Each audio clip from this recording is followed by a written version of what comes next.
당신의 눈과 귀를 사로잡는 정치의 모든 것, 애정객입니다. 국정감사 현장 딱 포착된 한 장의 사진, 국회의원 휴대폰에 찍힌 100만 원, 50만 원. 이게 단순 축의금일까요? 아니면 거대한 빙산의 일각일까요? 오늘 그 속을 아주 그냥 탈탈 털어보겠습니다. 네, 바로 최민희 과방위원장 이야기죠. 피감기관 관계자들로부터 받은 그 축의금 액수도 그렇고 또 공영방송 기자하고 뭐랄까 좀 부적절해 보이는 메시지까지. 이게 정말 시끄러웠습니다. 이게 그냥 뭐 한 사람의 실수다 이렇게 볼 수 있을까요? 아니면 이거 뭔가 구조적인 문제다. 우리 정치판에 어떤 민낯을 보여주는 거다. 이렇게 봐야 할까요? 오늘 바로 그 지점을 저희가 한번 파헤쳐 보려고 합니다. 법적인 문제는 물론이고 공직자로서의 어떤 윤리 문제, 또 정치와 언론의 관계, 그리고 이걸 보는 국민들의 그 싸늘한 시선까지 아주 복잡하게 얽혀 있죠. 네, 당신이 이 복잡한 매듭을 좀 명확하게 풀어서 스스로 딱 판단할 수 있도록 저희가 오늘 핵심만 쏙쏙 뽑아서 정리해드리겠습니다. 자, 그럼 진짜 시작해볼까요? 자, 사건의 시작. 역시 그 축의금이었죠. 국정감사 기간 중에 터졌어요. 최 위원장 자녀 결혼식 축의금 목록, 이게 일부 공개됐는데 그렇죠. 근데 문제는 거기에 피감기관 관계자로 보이는 이름들이 있었고 그 옆에 액수가 100만 원, 50만 원 뭐 이런 식이었던 거죠. 아니 이게 보통 우리가 생각하는 축의금 수준은 아니잖아요. 훨씬 넘죠. 네, 훨씬 넘죠. 지금 청탁금지법, 그 김영란법 있잖아요. 거기 보면 공직자는 직무 관련자한테 5만 원 넘는 경조사비 받으면 안 되거든요. 명확해요. 아니라면 100만 원, 50만 원은 뭐 그냥 빼박 위반 소지가 있는 거죠. 물론 해명은 나왔습니다. 이거 상한액 넘는 건 돌려주려고 정리해둔 거다. 네, 그런 해명이 있었죠. 근데 그 해명이 글쎄요. 사람들 의혹을 잠재우기엔 좀 부족하지 않았나. 왜냐면 액수도 액수지만 왜 하필 국정감사 때 피감기 간 사람들이 그런 큰 돈을 줬을까? 그리고 그걸 왜 바로 안 돌려주고 목록으로만 갖고 있었을까? 이런 질문들이 계속 나왔거든요. 법적으로만 봐도요. 그 돌려주려 했다는 말만으로는 좀 부족하다는 지적이 많아요. 청탁금지법에는 금품 받으면 지체 없이 신고하고 돌려주라고 돼 있거든요. 지체 없이? 바로요? 네, 바로 그 지체 없이가 중요해요.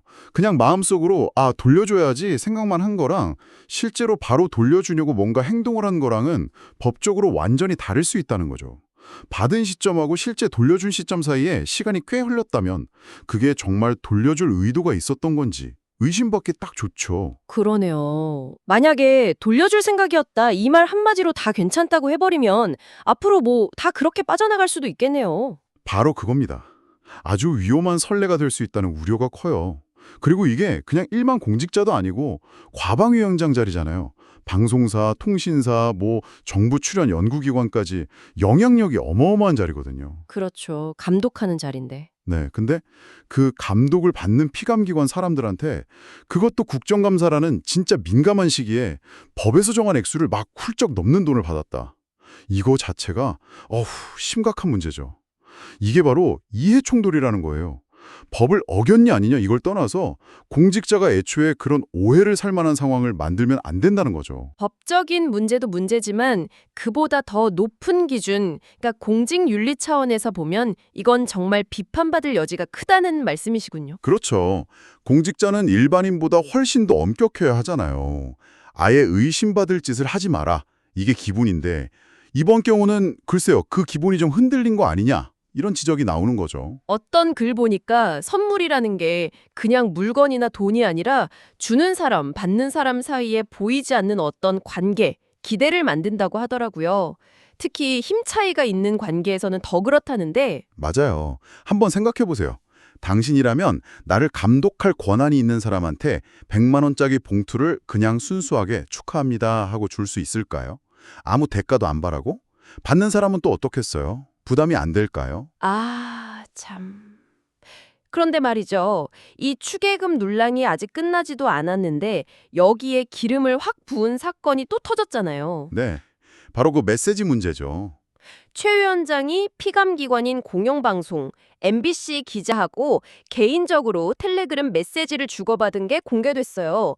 근데 내용을 보니까 위원장이 기자한테 MBC 내무 돌아가는 걸 보고받는 것 같기도 하고. 특히 그 기자가 자기 동료들을 수박이라고 부르면서 방법을 의논하겠다. 이런 메시지를 보낸 게 드러나서 파문이 컸죠. 여기서 수박이라는 게 정치권에서 쓰는 은어잖아요. 겉이랑 속이 다르다, 뭐 내부 총질한다, 이런 비하하는 표현인데, 아니, 피감기관 기자가 위원장한테 동료들을 그렇게 지칭하면서 방법을 의논하겠다. 이게 왜 이렇게 큰 문제가 된 걸까요? 이건 정말 여러 가지로 심각해요. 우선 감독해야 할 과방위원장이 피감기관인 공영방송 기자랑 그렇게 사적으로 긴밀하게 연락하면서 내부 정보를 얻는다.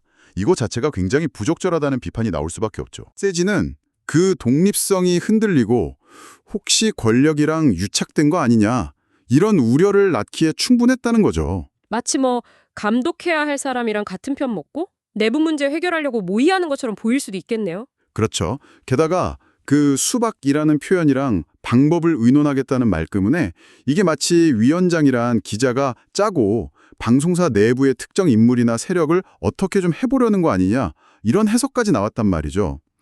민주주의 사회에서 권력이랑 언론은 서로 견제하면서 긴장관계를 유지해야 건강한 건데 이건 뭐 그 관계가 완전히 왜곡될 수 있다는 걸 보여주는 상징적인 장면처럼 비춰진 거예요. MBC 쪽에서는 그건 기자 개인의 일탈이다, 이렇게 선을 그었다고는 하던데요. 네, 그랬죠. 하지만 그렇다고 해도 공영방송 전체의 공정성이나 신뢰도에는 이미 타격이 간 거죠. 적지 않은 타격입니다, 이건. 자, 그럼 한번 봅시다. 첫 번째, 거액 추계금 의혹.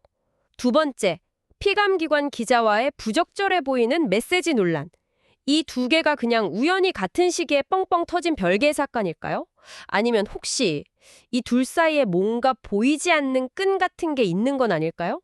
네, 그런 의심 충분히 해볼 수 있습니다. 일부에서는 이거 그냥 따로따로 볼 게 아니라 영향력 거래라는 어떤 큰 시스템 안에서 벌어진 일 아니냐?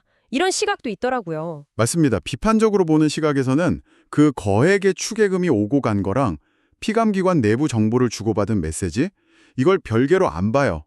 오히려 이 두 개가 영향력 거래라는 그 보이지 않는 시스템 안에서 착착 연결된 뭐랄까 원인과 결과 같은 관계일 수 있다고 보는 거죠. 이런 기대가 깔린 투자였다고 본다면요. 그렇다면 그 기자와의 비밀스러운 소통 채널은 그 투자의 결과, 즉 그 관계가 실제로 작동하는 결실 같은 걸 보여주는 장면일 수 있다. 뭐 이런 해석이군요. 와. 그렇죠. 추계금이 일종의 관계의 입장권이었다면 기자가 내부 정보를 주거나 뭐 방법을 의논하는 건 그 관계를 통해 얻는 혜택이나 서비스 같은 걸로 볼 수도 있다는 거예요. 이야.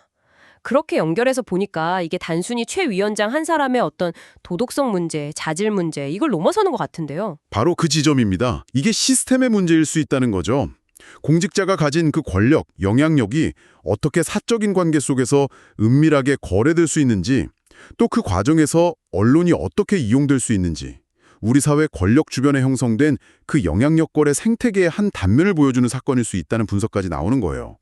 돈, 정보, 호의, 이런 것들이 권력을 중심으로 어떻게 막 교환되고 또 그게 다시 권력을 유지하고 강화하는 데 쓰이는지 그 메커니즘을 살짝 엿볼 수 있다는 거죠. 이건 정말 구조적인 문제로 접근해야 한다는 목소리가 나오는 이유입니다.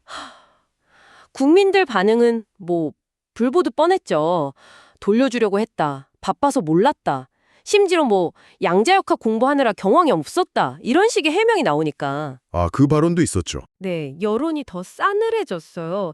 처음에는 그냥 어떻게 저럴 수 있지? 실망했다면 나중에는 그 해명하는 태도 때문에 아니 저렇게 오만해도 되는 건가? 국민은 뭘로 보는 거냐? 이런 분노로까지 번졌죠. 정치권 전체에 대한 불신만 더 깊어졌다는 분석이 많습니다. 이게 위기 관리 측면에서 보면요. 정말 초기 대응이 많이 아쉬웠다고밖에 할 수 없어요. 문제가 딱 터졌을 때 얼마나 빠르고 투명하게 그리고 진정성 있게 대응하느냐가 진짜 중요한데 이번엔 그게 잘 안 됐죠. 사후 약방문식 해명이라고 하죠. 네. 그리고 핵심을 좀 비껴가는 듯한 변명들, 이런 것들은 의혹을 해소하기는커녕 오히려 키우기만 했어요. 아니 그래서 왜 받았냐? 이 근본적인 질문에 답하기보다는 돌려주려고 했다니까요. 이 결과론적인 해명에만 집중하니까 신뢰를 얻기가 어려웠던 거죠.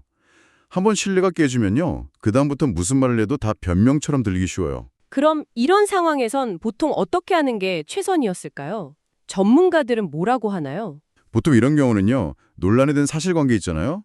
예를 들면 그 추계금 명단이랑 액수 이런 걸 최대한 투명하게 다 까고 잘못이 있으면 그냥 깨끗하게 인정하고 진심 사과하는 거. 정면 돌파라고 하죠. 이게 유일한 해법이라고 늘 이야기합니다. 책임지는 모습을 보여줘야 한다는 거죠. 물론 정치적으로는 엄청 어려운 결정이겠죠. 어렵죠. 하지만 어설프게 해명하면서 시간 끌거나 어떻게든 덮으려고 하면 상황은 더 나빠지는 경우가 대부분입니다. 사실 지금은 이미 초기 대응의 골든타임을 좀 놓쳤다. 이런 평가가 많아서 신뢰를 회복하기가 더 어려워진 상황이라고 봐야겠죠. 네, 오늘 저희가 최민희 위원장 둘러싼 논란들 정말 여러 각도에서 깊숙이 한번 들여다봤습니다. 거액 축의금 의혹부터 시작해서 피감기관 기자와의 그 미묘한 소통 문제, 그리고 어쩌면 이 모든 게 영향력 거래라는 더 큰 시스템 속 문제일 수도 있다는 시각까지. 자, 결국 이 모든 논란들이 우리에게 던지는 진짜 질문은 뭘까요? 맞습니다. 이게 단순히 뭐 정치인 한 명 법 어겼냐, 윤리적으로 문제 있냐, 이걸로 끝날 일이 아니에요. 그 속에 담긴 의미가 훨씬 크고 복잡하다는 거죠. 우리 사회에 아직도 뿌리 깊게 남아있는 그 이해 충돌 문제, 또 정치 권력이랑 언론은 어떤 관계여야 하는가에 대한 고민, 그리고 무엇보다 바닥까지 떨어진 이 공직사회, 정치권에 대한 국민 신뢰를 어떻게 다시 쌓아 올릴 거냐, 이런 근본적인 질문 앞에 서게 되는 겁니다. 법이나 제도를 고치는 거 물론 중요하겠죠. 뭐 청탁금지법 좀 더 명확하게 하고 이해충돌 방지 시스템 강화하고 국회 윤리 규정도 좀 더 제대로 작동하게 만들고 이런 노력 당연히 필요하다는 목소리가 높습니다. 네, 그런 제도적 보완 반드시 해야죠. 필수적입니다. 그런데 법이랑 제도만으로 모든 게 다 해결될까 하는 생각도 솔직히 들어요. 그렇죠. 한계가 있겠죠. 네. 그래서 오늘 저희가 나눈 이야기들을 바탕으로 당신께 마지막으로 질문 하나 던지면서 마무리할까 합니다. 법으로 처벌하고 제도 개선하는 걸 넘어서서요. 우리 사회 구성원 모두가 정치인이나 언론한테 더 높은 투명성, 더 강한 윤리적 책임감을 요구하고 끊임없이 감시하는 그런 문화를 만들려면 대체 어떻게 해야 할까요? 선물이 슬그머니 빚이 되고 관계가 어느새 거래가 되는 그런 논리가 이 공적인 영역을 함부로 더럽히지 못하게 하려면 당신은 어떤 역할을 할 수 있다고 생각하십니까? 이 질문에 대한 당신만의 답을 찾아가는 과정, 그게 바로 오늘 저희 애정객과 함께한 시간의 진짜 의미가 아닐까 싶습니다. 오늘 깊이 있는 분석은 여기까지입니다. 다음에도 당신의 심장을 뛰게 할 뜨거운 정치 현안으로 돌아오겠습니다. 지금까지 애정객이었습니다.